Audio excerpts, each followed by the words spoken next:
तो आज दोस्तों कवि परिचय करेंगे। किसी भी कवि का कवि परिचय, किसी भी कवि का कवि परिचय आप इस वीडियो को देख के लिख सकोगे। कोई भी कवि हो उनका कवि परिचय आप इस वीडियो को देख के क्या कर सकते हो, लिख सकते हो।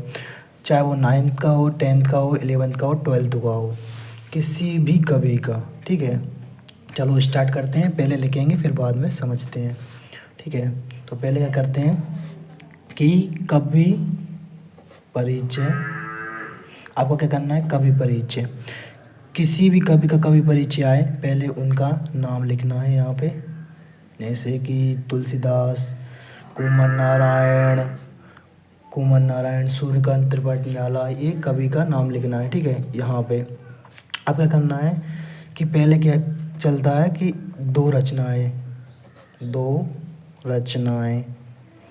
दो रचनाएं लिखेंगे फर्स्ट हैं। और यहाँ पे मैं बॉक्स बना देता हूँ। रचनाएं सिर्फ आपको रचनाएं अकेला याद करना है, ओनली बस। और सेकंड डाल के सेकंड यहाँ पे ये रचना बस। और यहाँ पे क्या लिखना है, आदि। ठीक है, ये रचनाएं हो गई। तो आपको क्या करना है कि रचनाएं आपको सिर्फ याद करनी होंगी। तुलसीदास, यहाँ कुमार नारायण, कोई भी कवि हो, जैसे कुमार नारायण का आया तो कुमार नारायण, ठीक है, कुमार नारायण यहाँ पे लिख देना है। फिर उनकी रचनाएं कौन कौन सी, जैसे परिवेश, हम तुम, अपने सामने, ये दो रचनाएं हो गई। तो दो रचनाएं आपको याद करनी है सिर्फ, ओनली और सिर्फ। चलो सेकंड क्या होता है कि भाव पक्ष क्या होता है कि किसी भी कवि का एक ही भाव पक्ष याद कर लो, वो सब में चल जाएगा। ठीक है, तो चलो हम लिख देते हैं। पहले आपको पहले कवि का क्या करना है, नाम लिखना है। जैसे तुलसीदास है तो तुलसीदास, कोई भी कवि हो, ठीक है, ये लिखना है पहले। कवि लिखा, फिर क्या लिखना है कि जैसे कुमार नारायण है तो कुमार नारायण जी ने अपने काव्य में विभिन्न क्या रसों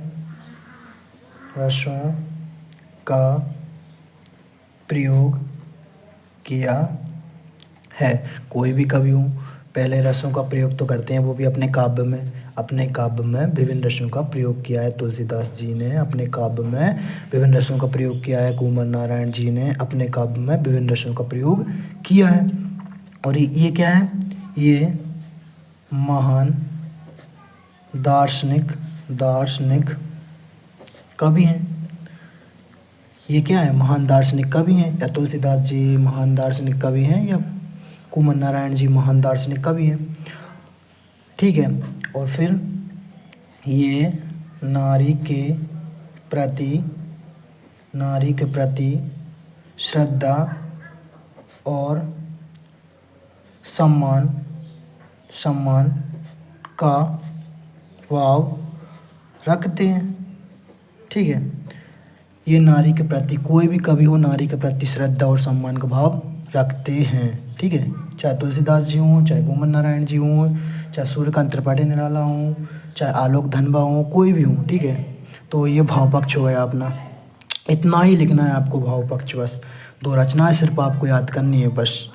अब क्या है, थर्ड नंबर पे क्या आता है, थर्ड नंबर पे है कला पक्ष। क्या, कला पक्ष में क्या करते हैं कि पहले उन कवि का नाम डालना है। ठीक है, जो कवि अपन कर रहे हैं, जैसे तुलसीदास तो तुलसीदास, कुमार नारायण जी तो कुमार नारायण जी। ठीक है, कुमार नारायण जी, तो कुमार नारायण जी की कविताओं चलती हैं। ठीक है, इसमें कला पक्ष में कविताओं चलती हैं। कविताओं की भाषा, क्या, भाषा सीधी सादी व शुद्ध साहित्यक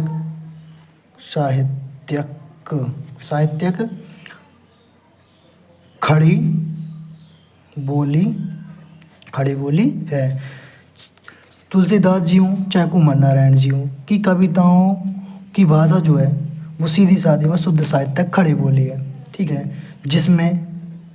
जिसमें क्या है, अंग्रेजी, अंग्रेजी हुई, फारसी हुई, फारसी, उर्दू, तत्सम, व तद्भव शब्द होते हैं ना, तत्सम तद्भव शब्दावली, शब्दावली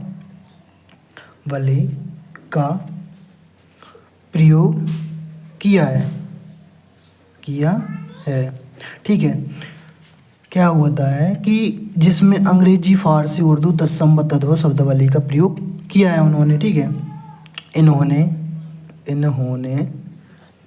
अपनी रचनाओं में विभिन्न अलंकार, इसमें भी अलंकार चलते हैं। ठीक है ना, अलंकार व छंदों का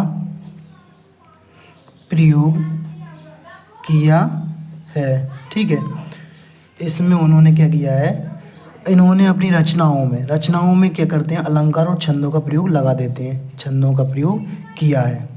ये हो गए 3 पॉइंट। आखिरी जो पॉइंट है वो चौथा पॉइंट ये है कि साहित्य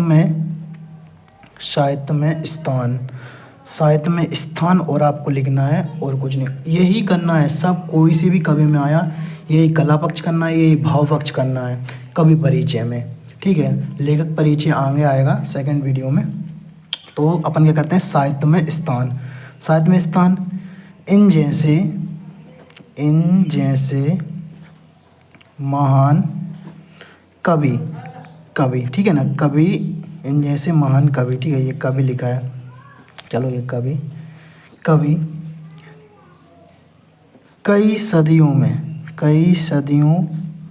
में जन्म लेते हैं। इन जैसे जो महान कवि हैं वो कई सदियों में जन्म लेते हैं। इनका स्थान हिंदी साहित्य में अद्वितीय रहेगा। ठीक है ना, अद्वितीय रहेगा तथा हिंदी साहित्य आपकी दी हुई रचनाओं के लिए सदैव आपका ऋणी रहेगा।